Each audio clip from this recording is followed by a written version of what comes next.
Okay, mom. Galgalli akkam ture jechi yoo barbaadde mimmi haa fudhannu akka fakkeenyaatti. So, good morning, mom. How was your night? Good morning, mom. How was your night? Jechuu dandeessi. Yoo nudhate immoo jechuu dandeenya jechuudha. Good morning, mom. Or good morning, mother. How was your night? Sana booddee maadaamiin deebiftee koo gaarii ture kee hoo jechuu yoo barbaadde. Good morning, Mimi. I sleep well. Thank you. Do you sleep well? Ani nagaa kooti galgalli gaarii ture. Ati hoo akka gaariitti raftee taa'oo jechuu barbaadde maadaamiin akkana jechuu dandeessi jechuudha. Sana booddee Mimi deebiftee good. Shall I tidy up the room? Mana sisirreessu hoo jechuu yoo barbaadde. Shall I tidy up the room? Shall I tidy up the room? Jechuu dandeessi jechuudha. Sana booddee Mimi deebiftee.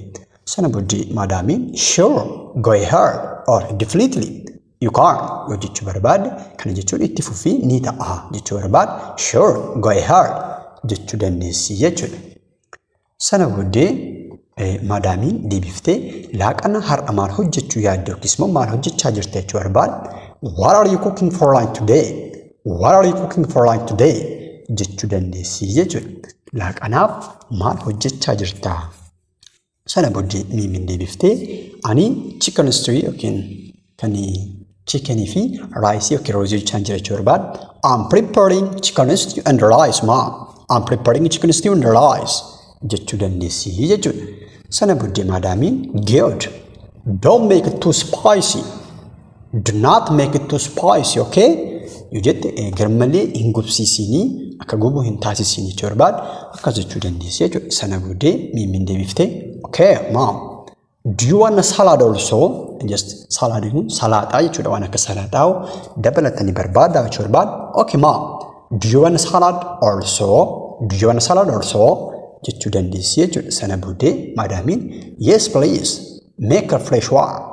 Make a fresh one. Yes please make a fresh one. Ejeen nan barbaadaa fresh isaa godhi yookiis immoo kan reefi ta'e kan hin turre godhi jechuu barbaadde akkas jechuudha. Sana booddee Mimiin mom erga hojjettee xumurtee are you satisfied with my cooking and cleaning today? Waan hojjedhe hojii koo irratti akkattan qulqulleessee fi akkattan laaqana hojjedhetti gammadee taa'uu jechuu barbaadde akkas jechuu dandeessi jechuudha. Sana booddee maadaamiin deebiftee yes Mimi everything is very nice. You did a good job. Ejeen hundumti isaayyuu bareedaadha itti gammadee jechuu barbaadde akkana jechuu dandeessi jechuudha. Sana booddee Mimiin deebiftee galatoomii borimmoo kana caalaa jechuun barbaade jechuu barbaadde thank you, mom. I'll try to do even better tomorrow. I'll try to do even better tomorrow jechuu dandeessi jechuudha. Good.